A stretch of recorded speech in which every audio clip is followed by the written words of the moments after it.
welcome to the second episode of the Chicken Nuggie Review. I'm amazed we even made it to 2. Today I have a very special guest. One of my boys, the TikTok star himself, the envy of all Southern women, Chase Cabre. Welcome to the Nuggie Review, my buddy. Well, thanks for having me. That's one hell of an entrance. But I'm excited to be here, excited to review some Nuggies. I hope you're excited to be here. We're in your damn house. Yeah, sure. Talk about some good old stories, some back in the day stories. Yes. Some current stories. Mm-hmm. So, to get started, we went to Tenders, aka PDQ. I don't know why it's different, but it is. I could be wrong, but Tenders was the original PDQ, and then Tenders bought PDQ, and now there's Nationwide. I could be wrong, but I think that sounds good for the story. I mean, it's a good story. It makes you happy. So we went to PDQ/Tenders.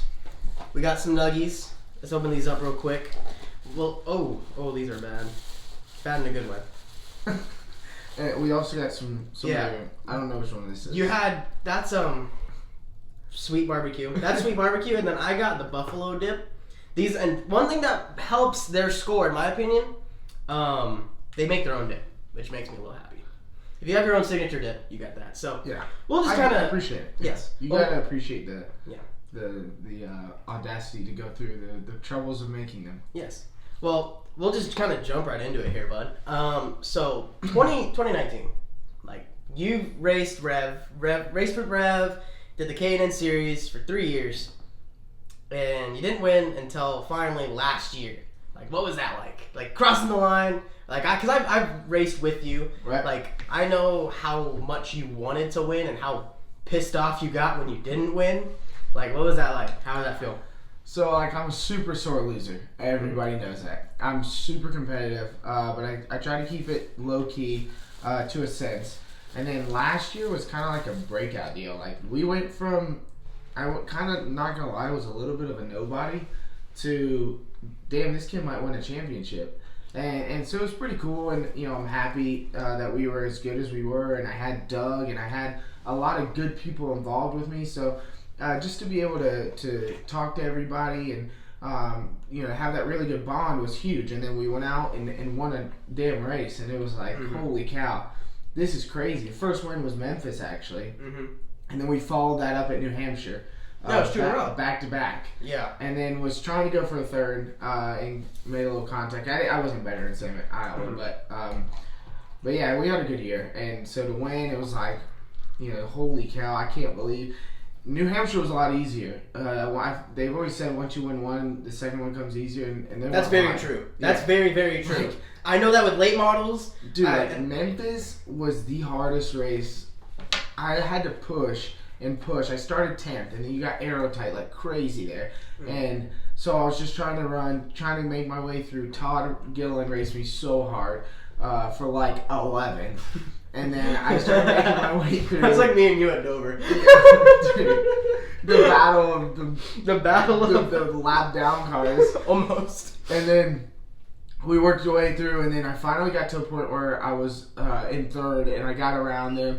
And then Ty pushed me, and I had to run such a hard pace to be able to win the race. And then New Hampshire was pretty much easy. Yeah. When you have you hate to say that, but it's like, it was like, oh, this is like... When you have a race car that good, and you're that dominant, you can do anything and still win the race. I mean, anyone at any level, whether it be short track level or Cup Series level, like, look at Jimmy Johnson back in the mid to early 2000s, like, he probably just showed up and felt good, you know what I mean? Exactly. Same deal. And I mean, it's funny that you mentioned Sam. Like, y'all tangled a lot. I was at Bristol when Homeboy sent you to the space station in turn 3. Yeah. Well, how'd that go down? What do you have to say? When I entered turn 3, I knew he was there. I'm good friends with Sam, by the way. I jokingly say that, by the way. Yeah. So when I went down into turn 3, I knew he was back there. I didn't think it was coming. And then I paused life like a click remote, went to NASA, signed a piece of paper that said I'm going to the space station. Mama, I'm going to the moon! Yeah. And no, honestly, like that deal, we raced each other super hard all year long. I used him up a ton, and he used me up a ton. And then, I'm not gonna lie, he kind of won the war. Yeah. Like, he kind of ended it. And then from there, it was like, all right, we're done tearing up race cars. Like, we gotta figure this out because we can't keep doing this.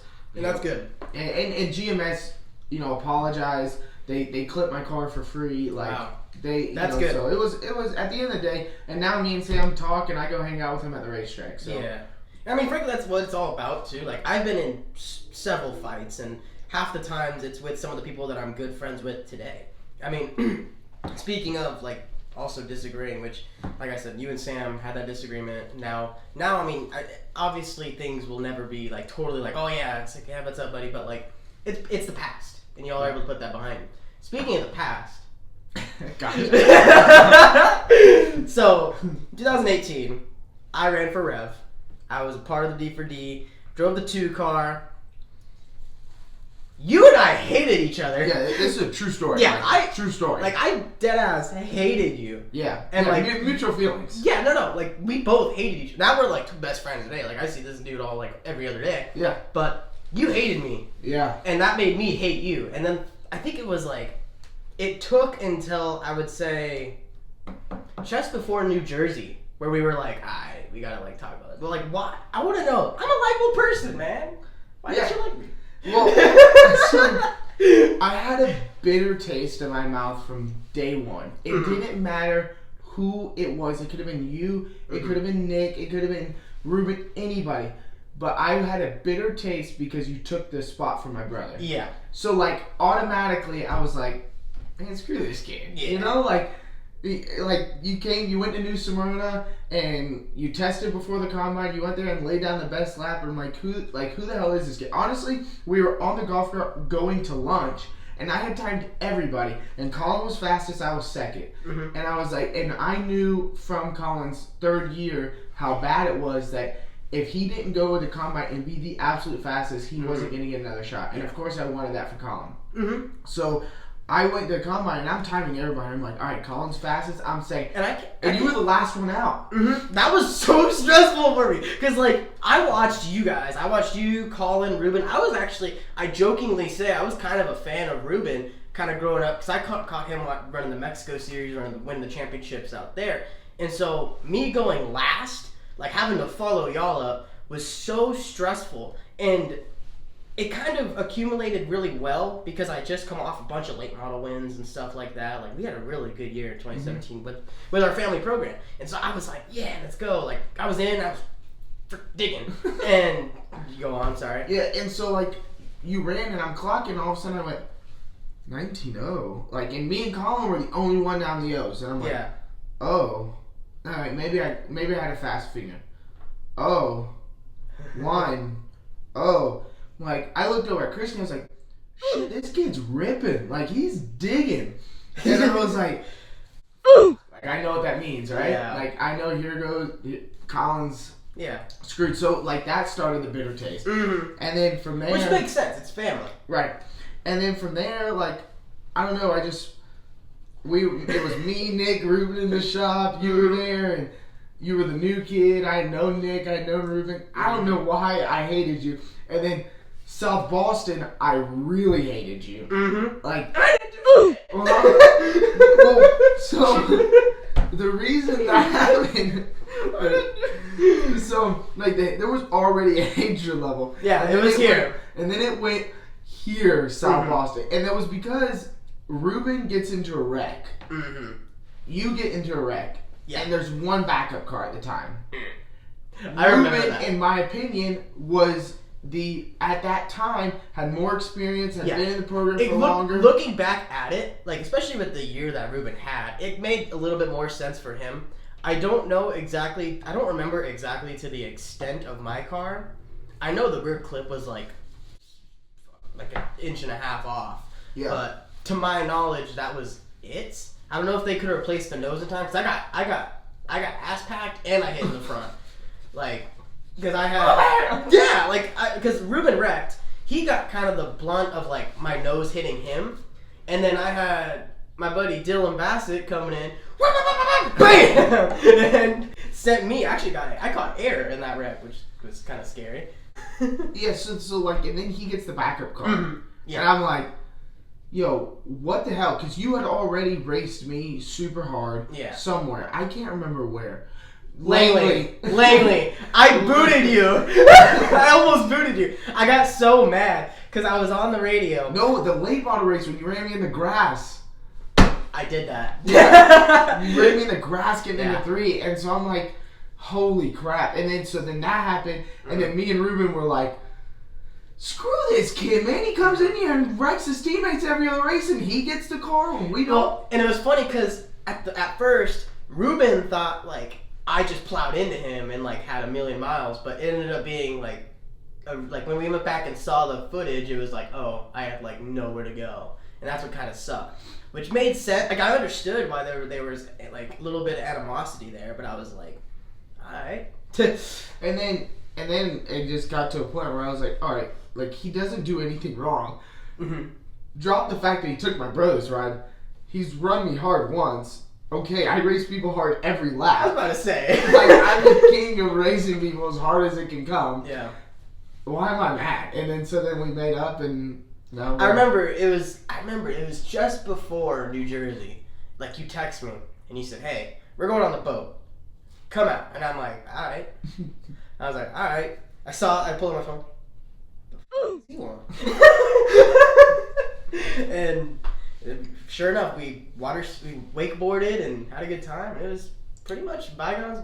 Like, it was almost weird how quick it kind of like just switched, but it was pretty cool. When you're around each other every day, you know, in the shop, there's no point. It's hard, and I correct me if I'm wrong, but 2017 was the hardest year of your life, period. 2017 or 2018? Yes, by far. 2018. By far. I mean, like, you got some.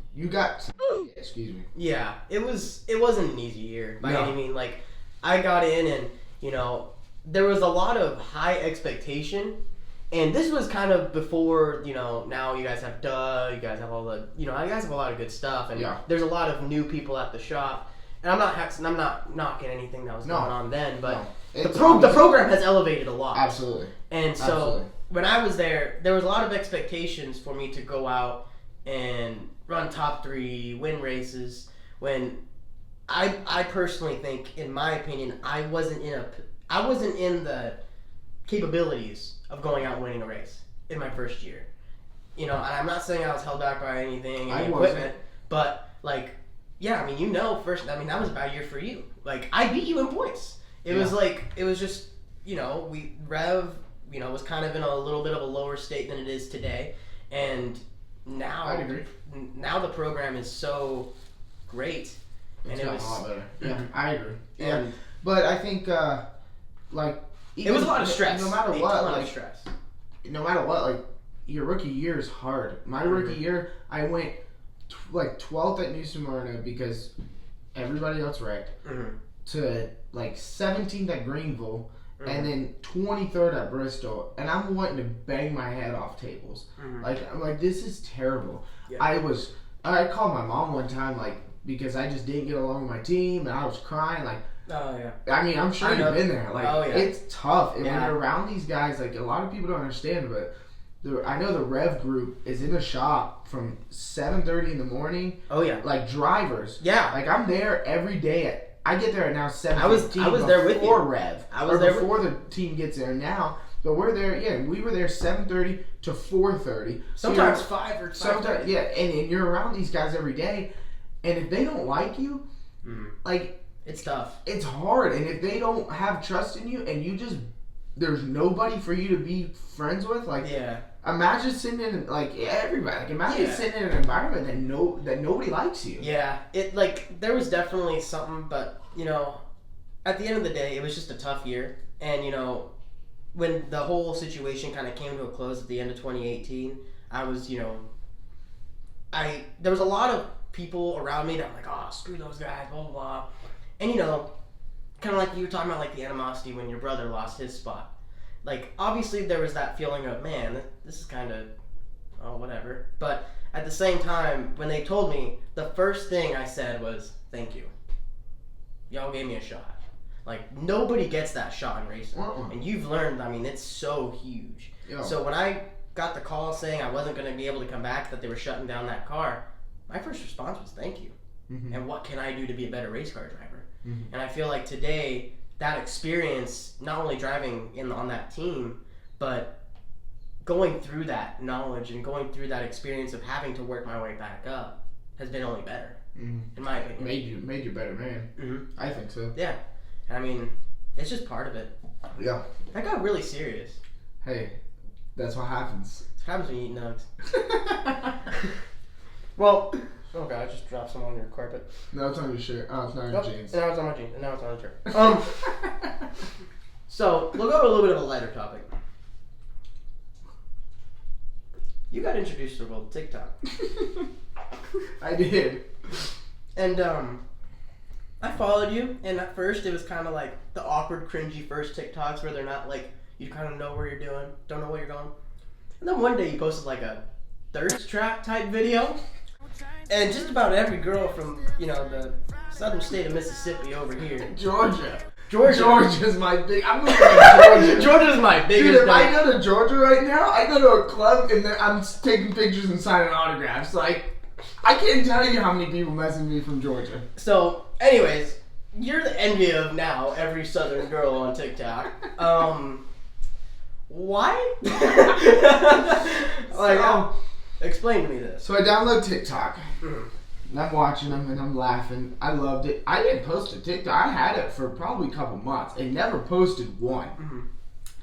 And then there was that video of this little kid doing the "Can I pet that dog? Can I pet that dog?" And I was like, that's funny. Like, I laughed at that for weeks. Like, it was so funny. And then one day I was like, I'm gonna whatever it's called, like where you, I don't even know the name, like where you, it's almost like a cover for a video, and I was like, I'm gonna do it. So then I post it, and like in one night, like my brother Mo, he was explaining like, you've got to get it on the For You page. And I was like, what does that mean? Yeah. And so that's the ticket right there. So then like it immediately, like within like 45 minutes went like from like 30 views to like 100, 200, 300, 400, 500, and it was 1,000 views when I went to bed, and I was like, dude, that's sick. Like, I have 138 followers within 3 hours, and I've got 1,000 views. Like, that's cool.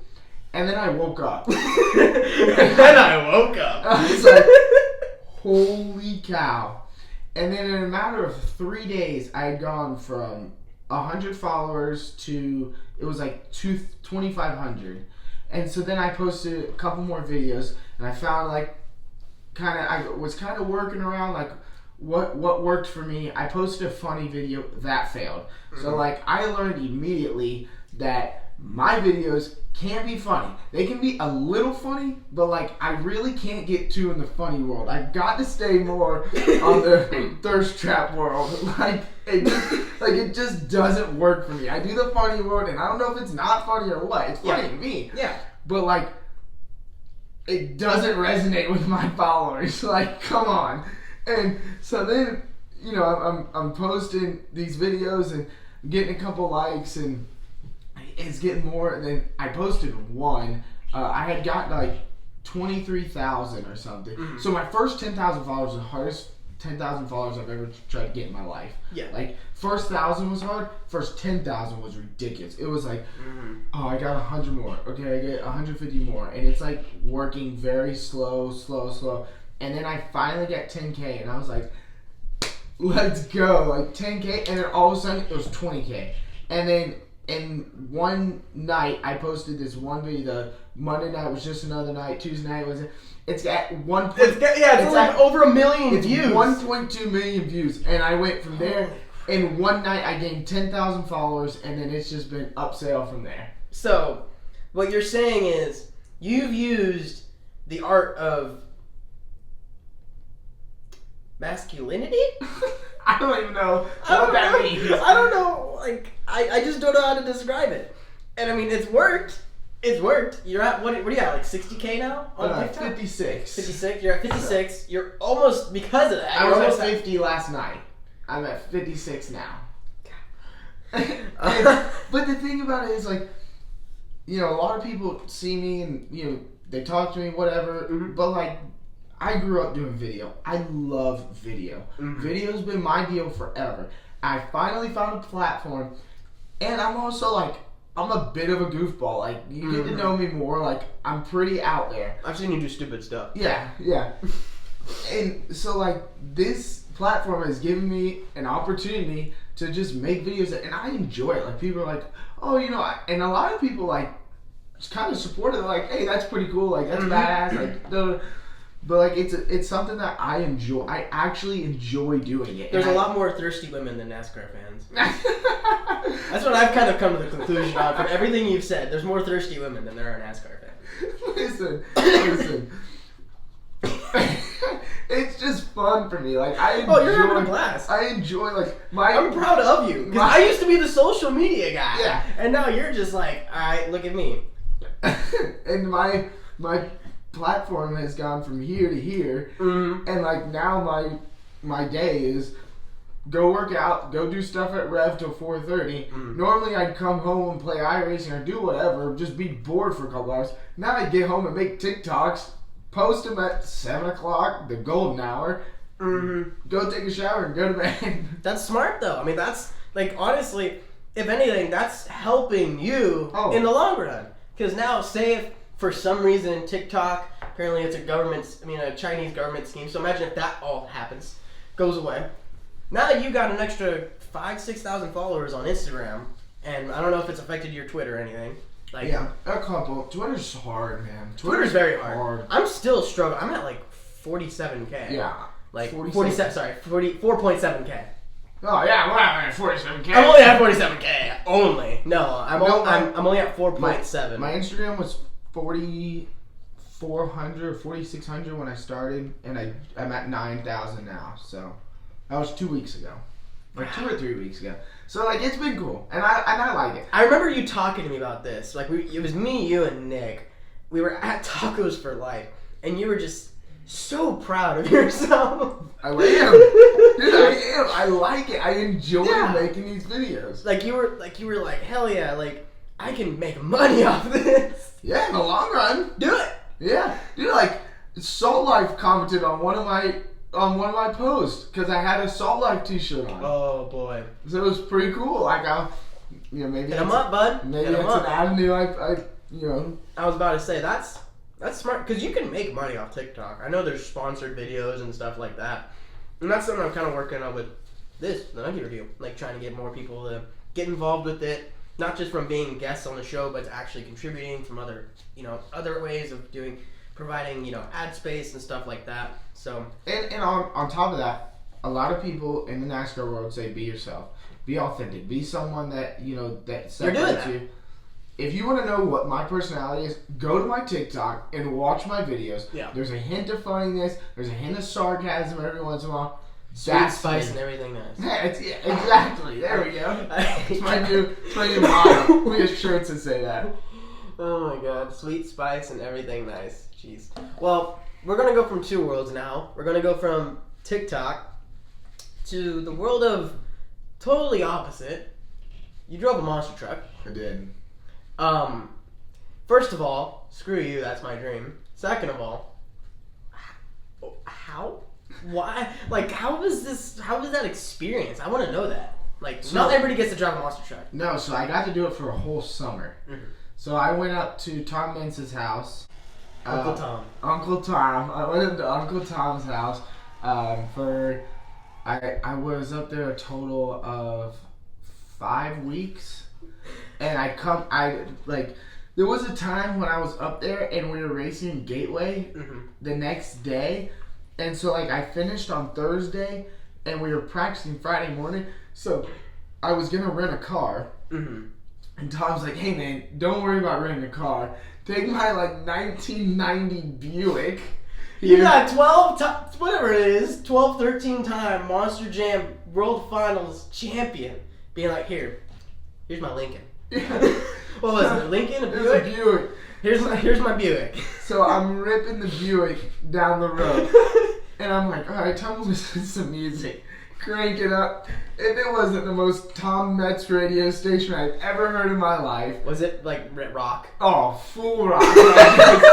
like 1990 rock. Homeboy jumps like 80 feet in the air, does like double backflips. What else would he listen to? Like, what would he listen to? Freaking George Strait? No, he'd listen to Metallica or whatever. Who you see on TV is who Tom is. I love that. Tom, I love him to death. I really do. Tom was like, he like, in the matter of 5 weeks became almost like a family member. But Tom like really took time with me and helped me and showed me a lot. But like, he would just walk up to you, even if you did a good job, and would just randomly slap you. Like, it was the weirdest thing. That caught me off guard. I'm sorry. Just randomly slap you. Yeah, it was the Tom slap. Like, it was just like, dude, that was badass.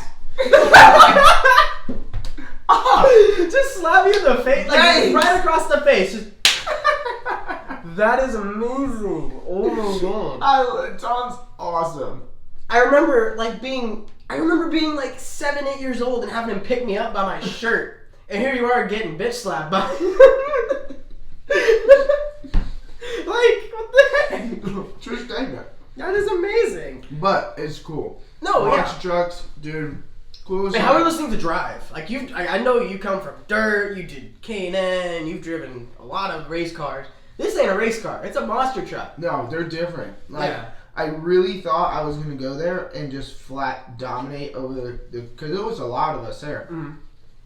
And, like, towards the end, like, when I first got there, the rear steer deal was so weird because it's a toggle switch. It's a thumb thing, right? It's a toggle switch. So, like, I would just, on the racing portion, in the little arenas that we're in, because they don't start you on stadium, they start you in arena. So yeah, because the stadium's like where the pro and like the big air. And yeah, so like immediately you line up on the line and you've got your left hand like down here because it's not like racing where you do this and this. It's like so like you're literally the camera almost fell, which went. You literally need a suicide knob. You know them? Oh yeah, like the trucker ball. Yeah, the suicide knobs. That's what they're called. Oh. Yeah. The more you know. And so like you immediately like sit there on the line and you've got your left hand down here getting ready to go left, and my other hand's down here on the shifter because you got to do 1, 2. It's an elect or a, is it one of those like power glide transmissions where you don't have to lift or right? You don't have to lift. You just but it just to get off the line. But immediately you need to start turning. So you like line up on your line. You're staged up. You're looking at the light. You're like wow, and then I literally would just take my whole hand and set on the toggle switch just to get it over because I didn't want to miss it with a thumb. Yeah, so I feel like the thumb thing is like a feel, like kind of like when you get in like a stock car for the first time, like your first time like shifting, you're like even like when you're doing the blip, like that's sketchy and it takes like a few times. Yeah, absolutely. Like I'm sure it's just the same thing with the little. And so like I would just full hand that deal.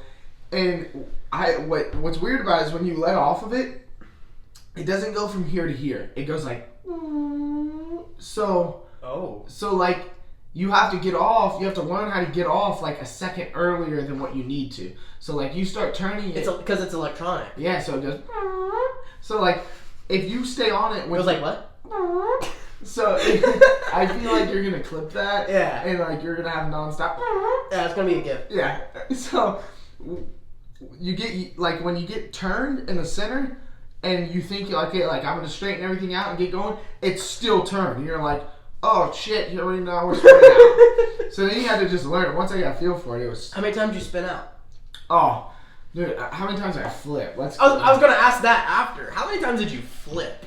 Like, because I know you flipped in the dirt cars. Yeah. Not in a stock car yet. No. Let's not go there. I'd rather not. Not for anything, but I wrap those cars and the gray. Yours is the only car with a wrap on the roof. I don't want to redo that. But how is it flipping a monster truck? How is that? So at first, when I first started, the first week, when you're in the air jumping, you have no clue where you're at. Like you jump and you don't see anything because you're so high. Like already so high from the ground, and you're already like you're way up in the air, so you don't know like, dude, where am I at? And then all of a sudden you land, and you're like, oh, here we are, and you get like whiplash, and because I mean you're as tight as that's the tightest I've ever been in my life, and inside. I watched this video. It was from the Hoonigans, and Ryan Anderson was talking about you strap yourself in so tight that you can hardly breathe, but it's because you're only in it for 90 seconds. I was literally explaining that to somebody. So like you grab, normally you just belt up and you grab your thing, you're good. Yeah. Rip. So this deal, you get all in, you tighten down, you pull tight on your shoulder straps to where they're tight, like extremely tight. Like you go like breathe out, and when you breathe out, just crank on them. So they're like already like down here, and then you grab the ratchets. Yeah, that's this ratchet strap. And you ratchet the bottom in so it gets even further and gets this even tighter. Dude, I had to leave with bruises right here from how tight you run the belt. Were you sore at all? Like, was there a lot of soreness? Yeah. Yeah, it's like a car ride. So like your hardest ride you've ever taken in a stock car, it's like that every time you land. Every single time. I've seen a lot of guys wear a donut. Did you wear a donut? No, I wore Hans. You wore Hans? Yeah, absolutely. Because I saw it's mandated now. Oh, it's a Hans now? Uh-huh. Okay, I didn't know if Hans that are changed. hybrid. Hans are hybrid? Yeah. Okay, because I've seen them before wear the donut, like Dennis Anderson for you. Yeah, no. I don't know how those guys did it. I don't know how people wear donuts. Like, honestly, I watched some of the girls do it on TV. Dude, those girls are badass. Those girls are so mentally strong and physically strong because it hurts. Like, it hurts, I'm telling you. So, like, even when you flip, like, you're, like, upside down in this truck, you're like, someone flip me over. Please. Flip you over, and it, like, goes like this, and it's like, oh yeah, because you're balanced like this, then, like, once the weight of that tire kind of goes over, like, it's bam. Yeah, it's like 10,000 pounds or however much it weighs, slamming back down. But I think I'm gonna go do it again this summer, so I'm pumped. Dude. But yeah, if I go back, I could be wrong, but if I get to go back, I think I'm gonna do more training on like a stadium course. Ooh. So like big air. So like if you get to do a backflip, listen, I've been playing BeamNG Drive for a whole while. If you need coaching, you know your guy. That's like, I'm good at that. Prime. I'm a wheelman. I'm a wheelman. Yeah. Oh, dude. I can put me in that thing right now. Yeah. And another thing that's really weird is your foot when you go to the gas. It doesn't like you don't roll like you do these. Oh, you stop, right? No. It's like your whole foot is. You literally like slide your foot into the gas pedal, so it's your whole foot. You use your whole leg. Yeah, because there's a hook on top. Yeah. Because they don't want the throttle to stay. Yeah. So like hooks around you, so you're like that essentially, and you can't. Like your whole foot's in there, so you have to learn how to do it like this, and it's weird. And when you jump, you like slide both feet out and get all the way off the pedals, and like Tom. This is how Tom explains it. This is how you know. So he leans back. This is how bazillion time champion Tom. He leans back in his office chair, and he always gets his thumb up here because his is on the left hand because his trucks are a little bit different. His trucks are sick. So, have you seen those things in person? His are like so radically different. Only ones that were like that. Yeah. So he's got his. So I went to his shop, and that's sick. And it's like he's got the rear steer. So this is what he says. I'm up there. I line up and I see the jump in front. This is how he talks. I see the jump. No, I know how he talks. This is just really funny. And I just get all lined up and I'm driving up to it. I'm wide open. When I jump, I slide both my feet back and I just pray to God that I land. That's about it. I'm like, dude, you're like 50 doing this stuff. Tom Metz is awesome. Dude, at 21, I'm 23 now. When I was 22, I was doing it. It hurt me. I couldn't imagine sailing it like he does. But like, you just plant your feet down because if you land and you're on the brake, you know how bad that's gonna hurt. You're gonna hit like this. Oh yeah. And if you land and you're on the gas, you'll break the whole damn transmission and everything. So you have to be off both pedals. I've seen I know a lot of times obviously when you get to the stadium stuff, I've seen videos of when they go in the air, they'll burp the throttle.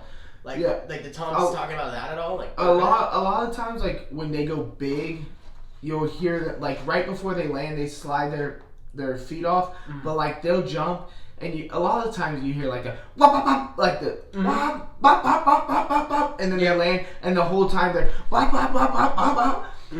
A lot of that is it in the air. Sometimes it's to pivot the trucks and good guys. Yeah. But like a dirt bike, when you land, or if you land anyway, and you're just bop bop bop, it'll drive itself out of it. If you land There's a couple videos I have where like I land literally upside down, like pretty much like this, and I noticed my left front's like down here, so I've already got the wheel cranked left. Oh, this wheel works. Yeah.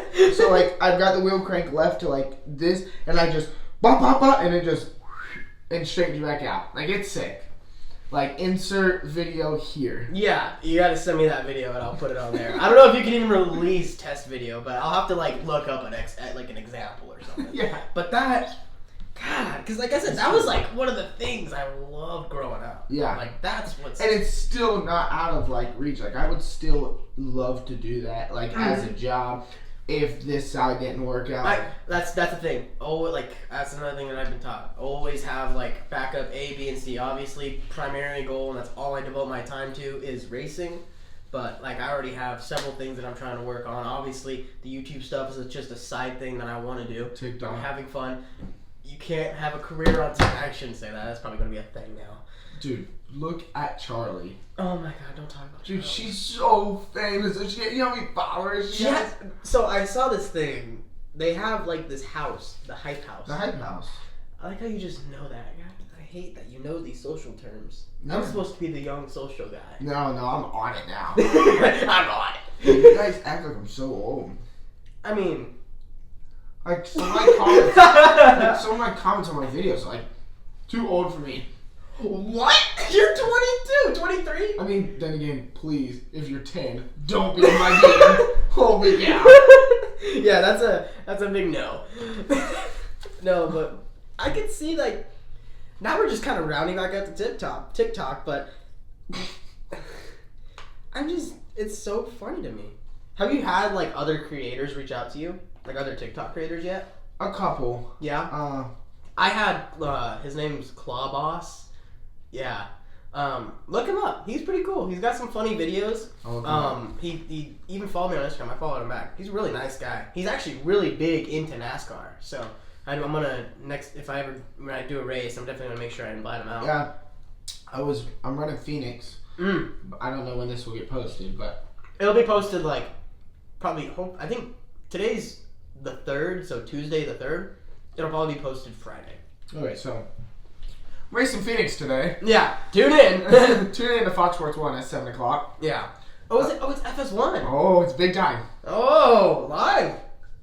Oh, we're big time now. Yeah, it's Arcanite in America. It's Arcanite in America, and I'm gonna be watching. So, this girl that lives out there, that I've known for a little while because her dad was a famous drag racer, back in the day, and I don't know if he still is or whatever, but she's got like a huge social media following. She was a child actress. And so I reached out to her she actually reached out to me because I was coming to Phoenix, and she's like, when are you coming to Phoenix? So I told her, and she was like, damn it, like I'm going back to California for those couple days, but we were going to try to do something, but like a cool like collab or something, but unfortunately she's going back to California, so that's not going to work. You hate to see it. Well, I want to collab so bad with somebody. That's like that's honestly a really big flex. Like if you can get so big on a specific platform that you collab with someone, like doing like working with people like Haley and stuff like that in the NASCAR realm, like doing when I did the first Nuggie review, that was sweet. Like she's one of my good friends, and so like the fact that she was like, yeah, like I literally brought up the Nuggie review back in January. Like I was like, hey, I want to do this, and like literally it took one text, and she was like, say no more.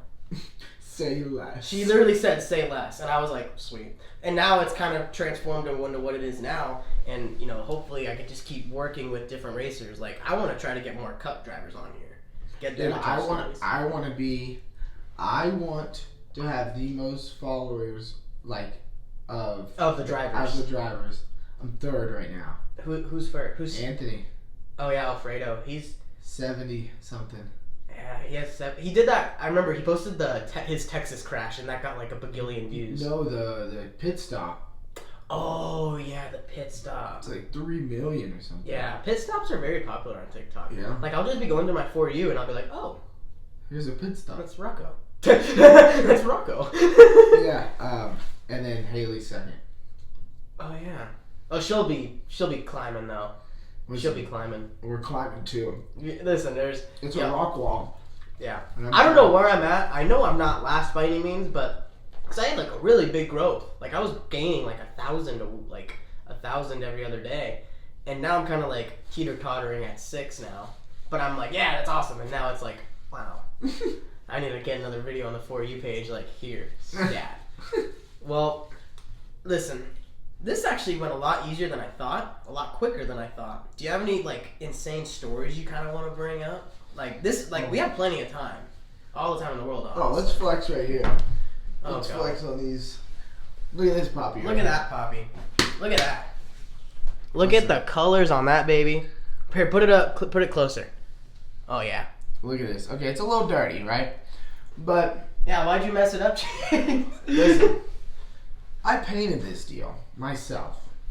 So that's why the lines are all messed up. Exactly. So you're so proud of yourself. I call it a 10-foot helmet. It looks good from 10 foot. It's a little rough up close. Hey, you gotta do what you gotta do. Hey, listen, when you're balling on a budget over here, and I text Greg, I said, hey Greg from Off Axis. Yeah. I said, hey. Shout out to Off Axis Paint, by the way. Yeah. Sponsor a Nuggie review. Let's get Greg on a Nuggie review. Yeah. That'd be actually a good one. The stories he has are probably nuts. Yeah. So like Greg's like, hey man, I said, hey, how much would it cost to do this helmet? I sent him because I do design work. Mm-hmm. I sent him a picture of literally exactly what I wanted to design on the computer. He's like, why don't you just come do it yourself? Because I had done helmets there before. So he's taught me a lot. I remember Hell Month. Yeah. You remember what? I remember Hell Month.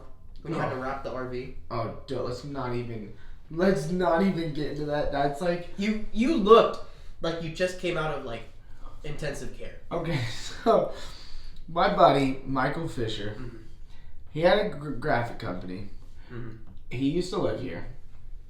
He said, yeah, I went to his wedding. I'm proud of him. Yeah, and he said, hey, Chase, let's wrap. Hey, we got a job. Do you think we can do this? Said, what is it? Well, you see this big toter home and this stacker trailer? You see how it's white? He's like, yeah. We gotta make it black. And I was like, oh. So lo and behold, there I was wrapping this RV. Well, it started taking longer than anticipated. And then like it got kind of drawn out and the guy started wanting it. Yeah. And like rightfully so, he had races to go to. Yeah. But like it's literally just me doing it. Like Michael was doing the trailer, but like Michael was still really new at rapping, so he wasn't quite as fast or as good. Now he will outdo me. He's insanely good at it. Really? Yeah, he got a job down in Pensacola doing it. Cool. So I'm like trying to do it, and it's taken me a while. It's a huge job. Oh yeah, that stuff's hard.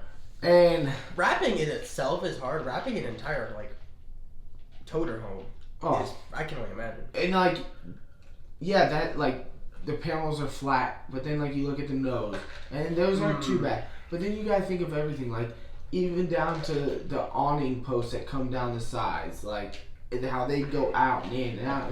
Like it was a pain. Like it was so annoying. I can't even express you how annoying this was. But lo and behold, anyways, we had that. We had an Xfinity car to do, and I was painting a helmet at the time. I literally had 4 hours of sleep in 7 days. I was like I died. The color of your face was like the color of like this visor. Hey like, Chase, what tip are you? Amber. Wow, Chase, you're looking very amber. Okay. Well. Yeah, that was like probably worse. That was kind of long. So worse. It was more like 2 weeks, a week and a half, 2 weeks, but I'm sure the recovery was like a week though. Oh, it was the great sleep. I was about to say you were. I fell asleep in Buffalo Wild. My apologies there. I don't know why the footage ended with like 45 minutes. We've been talking for 45 minutes, by the way. I thought it was like 20, but so. Unfortunately, we missed the actual grading, but we'll rehash it. We'll re-talk about it. So we talked about these nugs. The first thing I noticed. Let's hear it. The grease. Yeah, it's pretty good. There's a lot of grease. You can't feel it from there. But like I can feel it you from can, there. but no, you can see it though. Like if you look at it in the light. Hey, you know what the grease said right there? What? I think it's my time to shine. The grease said it's my time to shine. Look, it's golden hour I've for been these. waiting so It's golden. long. It's golden time. It's golden hour for these for this box. But and like I said, I've had a lot of good nuggets. Yeah, me too. And the chicken for me the chicken was good, but the chicken it was actual chicken. it was actual chicken, which it gets points for. Not like some Dino Nugs stuff. It was not stop it. I love Dino Nugs, okay? That's not okay. But